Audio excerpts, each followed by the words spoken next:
नमस्कार साथियों और प्यारे विद्यार्थियों, मैं होशियारमल अपने इस YouTube चैनल होशियार सर की इस ऑनलाइन क्लास में आप सभी का तहे दिल से हार्दिक स्वागत और अभिनंदन करता हूं। साथियों, आप कैसे हो? भगवान से यही दुआ करता हूं आप अच्छे होंगे, स्वस्थ होंगे, अपने घरों में सुरक्षित होंगे और मस्त रह रहे होंगे। प्यारे विद्यार्थियों, सर्वप्रथम तो यही कहना चाहूँगा कि ईश्वर कहते हैं उदास ना हो, मैं तेरे साथ हूँ, सामने नहीं आसपास हूँ। पलकों को बंद कर और दिल से याद कर, मैं कोई और नहीं, तेरा विश्वास हूँ, तेरा विश्वास हूँ। साथियों, हमेशा अपने पे विश्वास रखो, कॉन्फिडेंस रखो और अपनी मेहनत को ज़्यादा से ज़्यादा बढ़ाओ। प्यारे विद्यार्थियों, हम बात कर रहे थे भारतीय राज्य व्यवस्था के महत्वपूर्ण टॉपिकों के ऊपर। उसी क्रम में आज हम बात करेंगे राष्ट्रीय अनुसूचित जनजाति आयोग। जैसे कि हमने अपनी पिछली क्लास के अंदर बात की थी राष्ट्रीय अनुसूचित जाति आयोग की, और आज हम बात करेंगे राष्ट्रीय अनुसूचित जनजाति आयोग की। बहुत ही महत्वपूर्ण और बढ़िया टॉपिक है, इसलिए इसे अच्छी तरीके से याद कर लेना। इस वीडियो को अंत तक पूरा देखना, सुनना और समझना, आगामी भविष्य में आपके बहुत काम आएगा। जो भी आप बड़े कंपटीशन के एग्ज़ाम दोगे उस समय उस एग्ज़ाम में इससे आपको क्वेश्चन मिल सकते हैं। उस समय देखना, आप होशियार जी सर को जरूर याद करोगे कि उन सर ने हमें ये बात बताई थी। तो साथियों, ज़्यादा समय न लेते हुए आज के टॉपिक की शुरुआत करते हैं।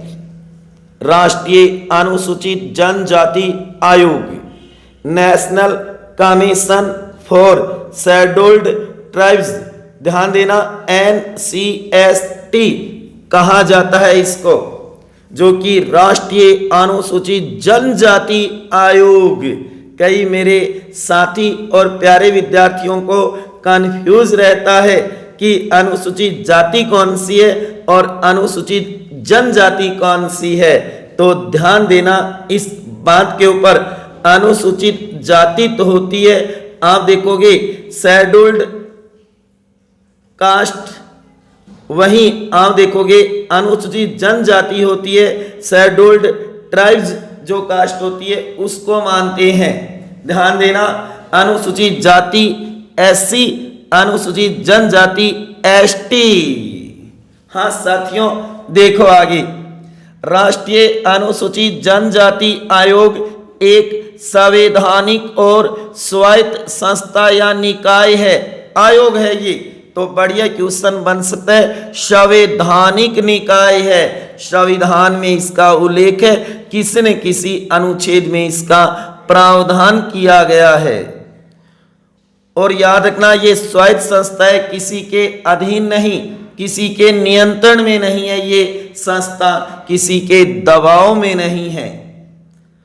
आगे देखो साथियों, राष्ट्रीय अनुसूचित जनजाति आयोग की स्थापना अनुच्छेद 338 में संशोधन करके और 89 में संविधान संशोधन अधिनियम 2003 के माध्यम से संविधान में एक नया अनुच्छेद 338 क या फिर ए, अल्फाबेट में बड़ा आएगा ए, अंग्रेजी अल्फाबेट में अंतः स्थापित करके की गई थी। बहुत ही महत्वपूर्ण बात है साथियों, नोट करो इसे।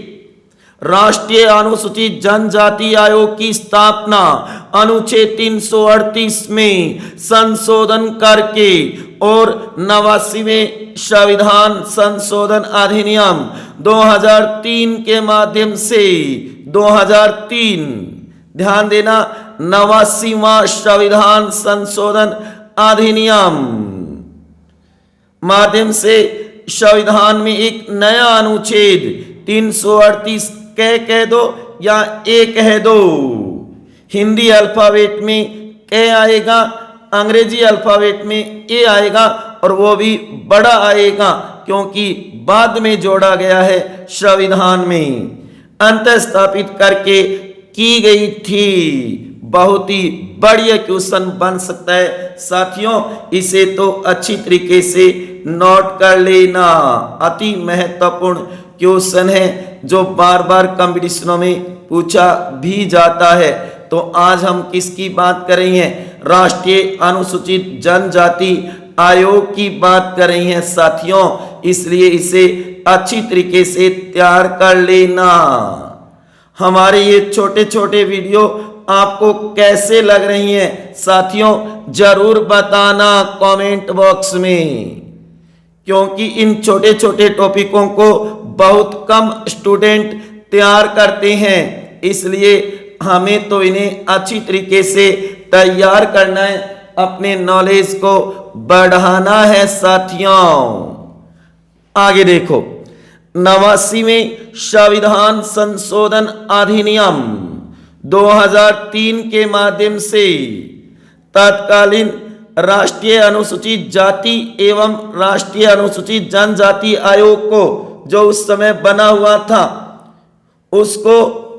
उस आयोग को दो अलग आयोगों में विभक्त किया गया। दो आयोग बना दिए उसके, जो कि पहले कौन सा था? 2003 तक राष्ट्रीय अनुसूचित जाति एवं राष्ट्रीय अनुसूचित जनजाति आयोग था, उसे दो भागों में बांट दिया गया। साथियों, ये बात हमने पिछले वीडियो के अंदर भी की थी, इसलिए इसे तो अच्छी तरीके से तैयार कर लेना।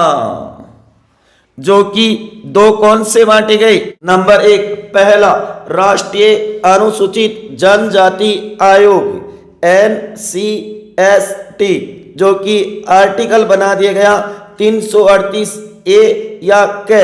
यहाँ पे पहले मैंने ये लिख दिया जो आज हम पढ़ रही हैं, जबकि हमने पिछले वीडियो में पहले मैंने अनुसूचित जाति वाला लिख दिया। तो एक ही बात है साथियों, बस यहाँ पे अनुच्छेद अच्छी तरीके से तैयार कर लेना। आर्टिकल 338 ए या क के तहत, जबकि दूसरा बनाया गया राष्ट्रीय अनुसूचित जाति आयोग NCSC, ध्यान देना, जो हमने पिछले वीडियो के अंदर पढ़ा भी था। अगर आपने नहीं देखा है तो मेरे YouTube चैनल होशियार सर में जाकर के प्लेलिस्ट के अंदर देख सकते हो। NCSC आर्टिकल होगा 338, केवल 338 है साथियों। यहां पर ध्यान देना, गलती से यहां पर लिखा गया जो मैंने कट कर दिया, ध्यान देना, आर्टिकल 338 ही होगा, ध्यान दो इस बात पे। तो पहला हो जाएगा राष्ट्रीय अनुसूचित जनजाति आयोग, दूसरा हो जाएगा राष्ट्रीय अनुसूचित जाति आयोग। तो आज हम बात कर रहे हैं राष्ट्रीय अनुसूचित जनजाति आयोग की। हाँ साथियों, राष्ट्रीय अनुसूचित जनजाति आयोग NCST, national commission for scheduled tribes का गठन या स्थापना 19 फरवरी 2004 को हुआ। इसकी स्थापना या गठन 19 फरवरी 2004 हम दोनों की कह सकते हैं। जब ये अलग अलग हुए, पहले एक ही थे, अलग अलग हुए, तो 19 फरवरी 2004 को। इसका मुख्यालय नई दिल्ली में स्थित है। इसका मुख्यालय कहां पे है? दिल्ली में स्थित है। भारत की राजधानी नई दिल्ली।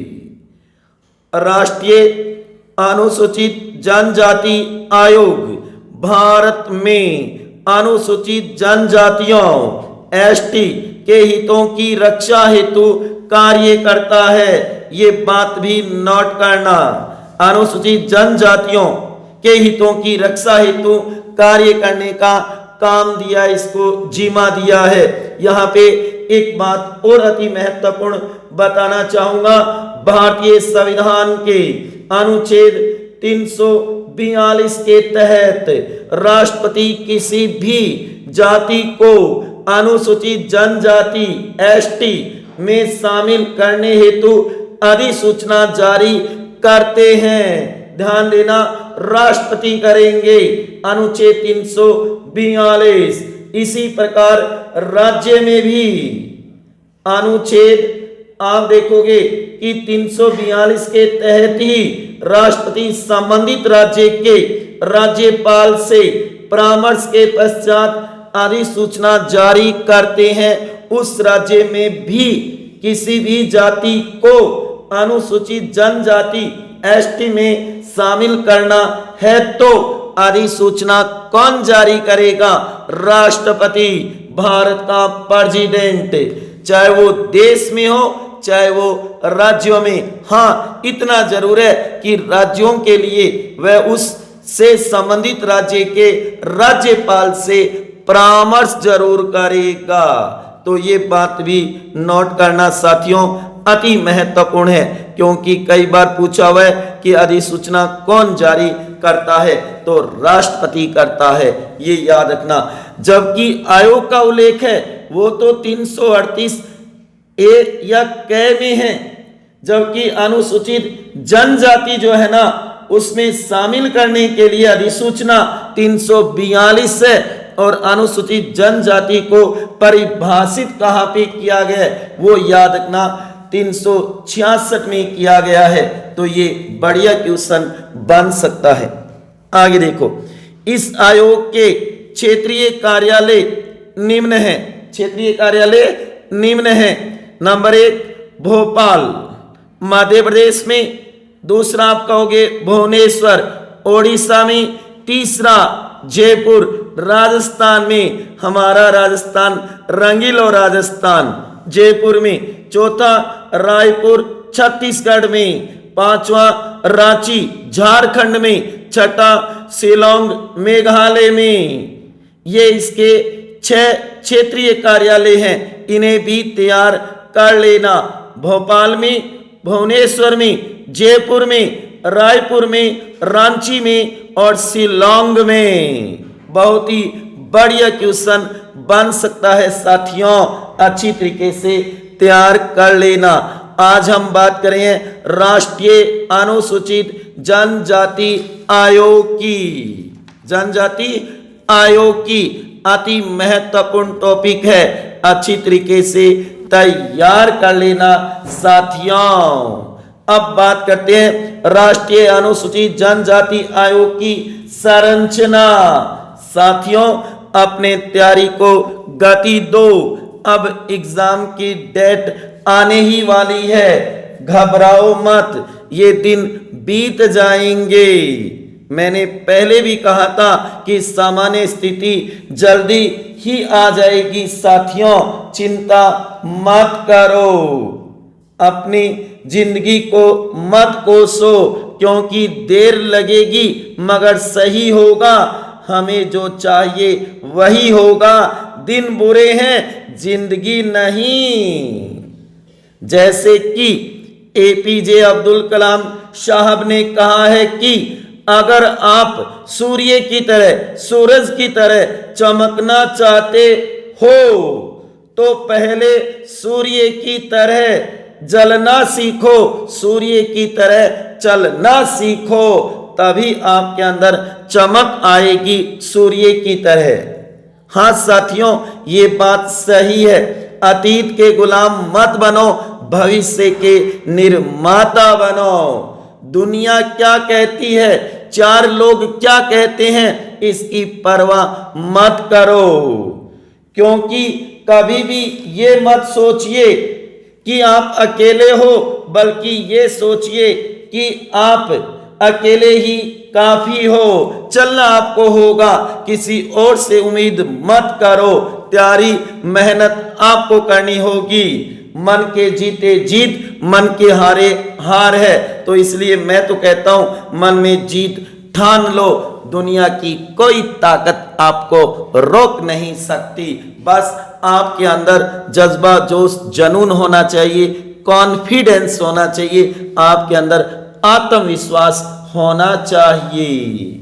हाँ साथियों, उसके बाद में कहना चाहूंगा कि अनुसूचित जनजाति के उत्थान हेतु अन्य संवैधानिक प्रावधान भी हैं, जैसे कि अनुच्छेद 15(4) में, अनुच्छेद 16(4)(a) में, वहीं आप देखोगे 17 अनुच्छेद 46, अनुच्छेद 335, 338 हम कह सकते हैं ए, 330, 332, 342, 366, वहीं भाग 9 में 243 घ के अंदर जो आरक्षण की व्यवस्था है, 9 क या ए में अनुच्छेद 243 न या टी में आप देखोगे अनुसूचित जनजाति संबंधी संवैधानिक प्रावधान किए गए हैं। इन अनुच्छेदों को भी तैयार कर लेना। अब बात करते हैं राष्ट्रीय अनुसूचित जनजाति आयोग की संरचना। हाँ साथियों, गठन या स्थापना 19 फरवरी 2004 को हुई थी इस आयोग की। कौन से आयोग की? राष्ट्रीय अनुसूचित जनजाति आयोग की। संस्था या निकाय संवैधानिक 89वें संविधान संशोधन 2003 के द्वारा नियुक्ति। ध्यान देना, इस आयोग में अध्यक्ष और सदस्यों की नियुक्ति राष्ट्रपति के द्वारा अधिपत्र वारंट जारी करके की जाती है, चाहे वो अध्यक्ष हो, उपाध्यक्ष हो या सदस्य हो, जिसके ऊपर वो हस्ताक्षर करेगा, सीलबंद होगा, अधिपत्र वारंट जारी करके भारत का राष्ट्रपति प्रेसिडेंट नियुक्ति करता है। ठीक है। उसके बाद में सदस्य, एक अध्यक्ष, एक उपाध्यक्ष और 3 सदस्य होंगे। 1+1+3 = 5। अध्यक्ष सहित कुल 5 सदस्य होते हैं राष्ट्रीय अनुसूचित जनजाति आयोग में। उसके बाद में कार्यकाल 3 वर्ष सभी का अध्यक्ष सहित, चाहे अध्यक्ष का हो, चाहे उपाध्यक्ष का हो, चाहे सदस्यों का हो, कार्यकाल 3 वर्ष। वैसे बता दूं कि इसके कार्यकाल को लेकर के, या आप कहोगे कि इसके द्वारा निर्धारित कार्यों को लेकर के राष्ट्रपति ही निर्धारित करेगा, तय करेगा, वही कार्य करता है राष्ट्रीय अनुसूचित जनजाति आयोग। ठीक है। कार्यालय, मुख्यालय कहाँ? नई दिल्ली या दिल्ली में। वहीं आप देखो इस संविधान में उल्लेख अनुच्छेद 338 क या ए में, क या ए में इसका उल्लेख किया है। आयोग के क्षेत्रीय कार्यालय 6 जो हमने पहले भी चर्चा की है, जो कि ध्यान रखना कहाँ कहाँ पे, भोपाल है, भुवनेश्वर है, जयपुर है, वहीं आप देखोगे रायपुर है, रांची है, वहीं आप देखोगे जो कि शिलोंग है। तो ये 6 कार्यालय जरूर याद कर लेना। भोपाल, भो-भू-जे-रा-रा-सी, भोपाल, भुवनेश्वर, जयपुर, रायपुर, रांची और शिलांग। उसके बाद में बहुत ही बढ़िया क्वेश्चन बन सकता है वह प्रतिवेदन का, इसे जरूर तैयार कर लेना साथियों, इससे भी क्वेश्चन बन सकता है, अच्छा क्वेश्चन आ सकता है, इसलिए इसे भी तैयार करना साथियों। ठीक है। चलो तो देखो आगे, जो कि आप देखो प्रतिवेदन रिपोर्ट, यह आयोग अपना वार्षिक प्रतिवेदन या रिपोर्ट राष्ट्रपति को सौंपता है। राष्ट्रपति very very very very most है, ध्यान देना इस बात के ऊपर। उसके बाद में राष्ट्रपति उसे संसद के सदनों के समक्ष प्रस्तुत करता है या संसद में रखवाता है। याद रखना, प्रतिवर्ष राष्ट्रपति को देता है ये आयोग अपना प्रतिवेदन रिपोर्ट। इस आयोग के प्रथम अध्यक्ष कुंवर सिंह टेकाम थे। इस आयोग के वर्तमान अध्यक्ष हर्ष चौहान 6 नंबर के 2021 से हाल ही में बने हैं। वैसे इनसे पहले नंद कुमार साई थे जो कि 2020 में उनका कार्यकाल हो गया, लेकिन कहा जाता है कि लगभग 1 वर्ष तक इसके अध्यक्ष पद पर कोई नहीं था। अब तक कितने बने? 6। पहला कौन? कुंवर सिंह टेकाम, दूसरा उर्मिला सिंह, तीसरा रामेश्वर, चौथा औरंग, पांचवा नंद कुमार साई, छठा हर्ष चौहान। तो ये आप देख सकते हो इसके बने हुए 6 अध्यक्ष राष्ट्रीय अनुसूचित जनजाति आयोग के। पहला और वर्तमान तो जरूर तैयार कर लेना साथियों, अति महत्वपूर्ण है इसकी संरचना। बहुत बार इसमें से क्वेश्चन भी बने हैं, इसलिए इसकी गठन, स्थापना, संस्था या निकाय, नियुक्ति, सदस्य, संरचना, कार्यकाल, इसका कार्यालय, मुख्यालय या संविधान में उल्लेख, आयोग के क्षेत्रीय कार्यालय और प्रतिवेदन, प्रथम अध्यक्ष, वर्तमान अध्यक्ष, इन टॉपिकों को तो अच्छी तरीके से तैयार कर लेना साथियों, अति महत्वपूर्ण है, क्योंकि इसमें से कई बार क्वेश्चन बना दिए जाते हैं। अब देखो आगे साथियों, राष्ट्रीय अनुसूचित जनजाति आयोग के कार्य, काम क्या करता है, ये उसके ऊपर चर्चा करते हैं। अति महत्वपूर्ण है, बहुत बार इससे भी क्वेश्चन पूछ लिया जाता है।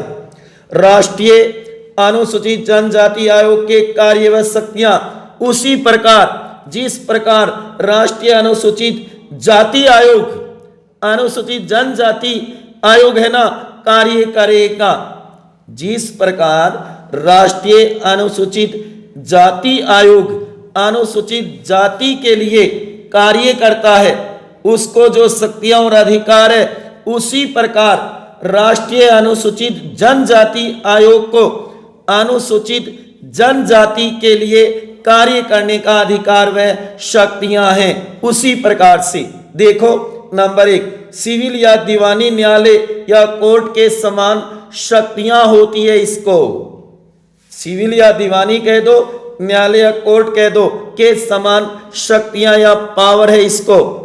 उसके बाद में नंबर 2, जनजातियों को प्राप्त संवैधानिक संरक्षण की समीक्षा करना, अर्थात निरीक्षण और अधीक्षण करना इसी का काम है। नंबर 3, जनजातियों के अधिकारों के हनन की स्थिति की जांच करना, कहीं उनके अधिकारों का उल्लंघन तो नहीं हो रहा, उनके अधिकारों का उल्लंघन तो नहीं हो रहा, हनन तो नहीं हो रहा, उस स्थिति की जांच करने का काम भी ये आयोग करता है। नंबर 4, कोई अन्य विषय जो राष्ट्रपति नियम द्वारा निर्धारित करे, जैसे वर्ष 2005 में जनजाति कल्याण, विकास व सुरक्षा के लिए आयोग के कई अन्य कार्य भी निर्धारित किए गए थे राष्ट्रपति के द्वारा, जैसे कि नंबर 1, जनजातियों के विकास के लिए योजनाओं का निर्माण करना। नंबर 2, पैसा अधिनियम, पैसा एक्ट 1996 का पूर्ण क्रियान्वयन जो 24 दिसंबर 1996 को लागू हुआ, ये बढ़िया क्वेश्चन है। पैसा एक्ट, पैसा अधिनियम जो किससे संबंधित है, अनुसूचित जनजाति क्षेत्र से संबंधित है, जो 24 दिसंबर 1996 को लागू हुआ। नंबर 3, जनजातियों द्वारा झूम खेती के प्रचलन को कम करने संबंधी उपाय करना। नंबर 4, वन क्षेत्र में रह रही जनजातियों को समावित्व का अधिकार देने संबंधी उपाय करना। तो ये वर्ष 2005 में अनुसूचित जनजाति के कल्याण, विकास व सुरक्षा के लिए आयोग को ये कार्य दिए गए थे राष्ट्रपति के द्वारा, राष्ट्रपति ने निर्धारित किए थे और ये कार्य भी करता है ये आयोग।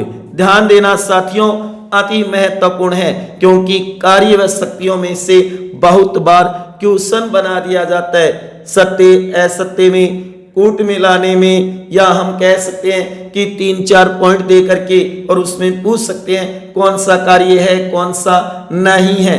कथन कारण में भी क्वेश्चन बनाया जा सकता है।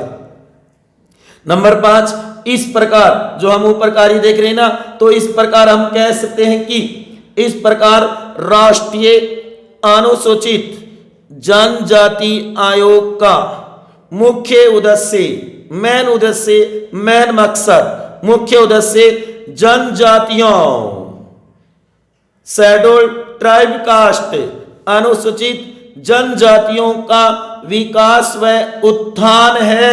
बस ये है इसका मेन टर्निंग पॉइंट, इसका मेन कार्य, मेन उद्देश्य, मेन शक्ति, मेन अधिकार यही है कि जनजातियों का विकास किया जाए और उनका ज्यादा से ज्यादा उत्थान किया जाए।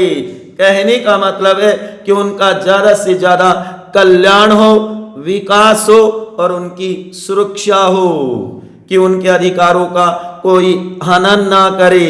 जैसे उनको संवैधानिक संरक्षण दे रखा है कई अनुच्छेदों में, उसकी समय समय पर समीक्षा की जाए, उसका निरीक्षण या अधीक्षण किया जाए। तो ये था राष्ट्रीय अनुसूचित जनजाति आयोग। उसका संगठन और संरचना हमने देखी, गठन कैसे हुई, स्थापना कब हुई, ये हमने देखा।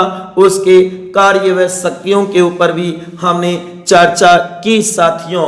तो कैसा लगा आज वाला वीडियो जरूर बताना साथियों। अगर अच्छा लगा हो तो इसे ज्यादा से ज्यादा शेयर कर देना और लाइक करना तो मत भूलना, जो कि आपने लाइक कर भी दिया होगा साथियों।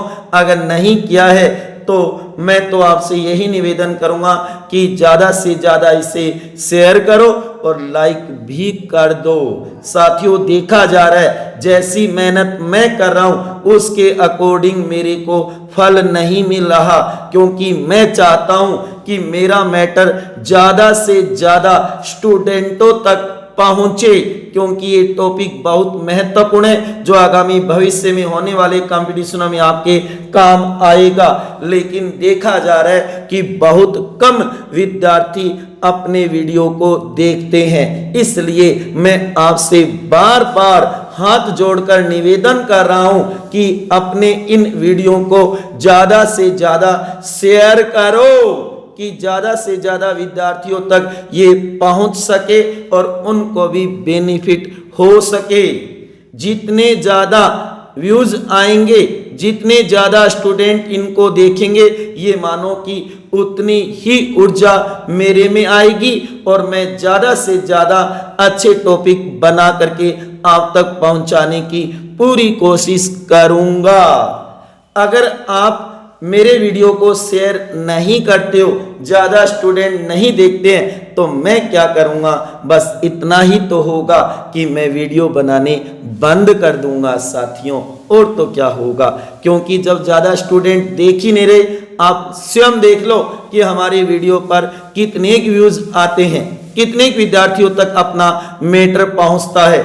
हाँ, अगर मेरी क्लास में कोई कमी है तो आप जरूर सुझाव देवें। हाँ, इतना जरूर कह सकते हो कि सर आप नोट्स के माध्यम से पढ़ाते हो, बोर्ड पे नहीं। तो साथियों, पीछे मैंने बोर्ड पे पढ़ाकर भी देखा है और हो सकता है आगामी दिनों में भी मैं बोर्ड पे पढ़ाना शुरू कर दूंगा, लेकिन फिर भी देखा जा रहा है बहुत कम विद्यार्थी हमारी क्लासों को देखते हैं। इसलिए मैं कह रहा हूं कि ज़्यादा से ज़्यादा विद्यार्थियों तक ये वीडियो आप पहुंचाओ साथियों, शेयर करो। आगे से आगे अपने जो भी फ्रेंड्स हैं, सहेलियां हैं, अन्य जो दोस्त हैं, सगे संबंधी हैं, जो एजुकेशन से जुड़े हुए हैं, जो तैयारी कर रहे हैं किसी न किसी कंपटीशन की, उन तक पहुंचाने की पूरी कोशिश करो साथियों। बस यही कहता हूं मैं, और अंत में वही बात कहूंगा कि अपनी कोशिश जारी रखो,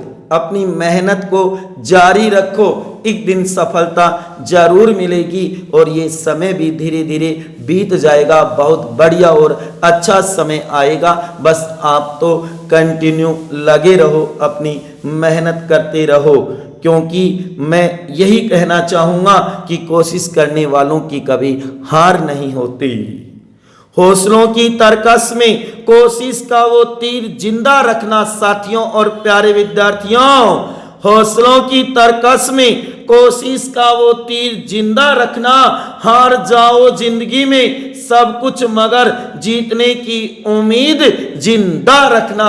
अपने अंदर कॉन्फिडेंस रखना साथियों। चाहे आप जीवन में सब कुछ हार जाओ लेकिन फिर भी जीतने की उम्मीद अपने अंदर जिंदा रखना साथियों। ठीक है, मिलते हैं अगले वीडियो में एक नए टॉपिक के साथ। तब तक खुश रहिए, हंसते रहिए, मुस्कुराते रहिए, प्रेम से मस्त रहिए जी। ध्यान देना, ये जीवन दोबारा नहीं मिलेगा। कुछ कर गुजर जाओ इस जीवन के अंदर, इस जिंदगी में। ठीक है साथियों, इसी के साथ जय हिंद, जय भारत, वंदे मातरम। ओके साथियों और मेरे प्यारे विद्यार्थियों।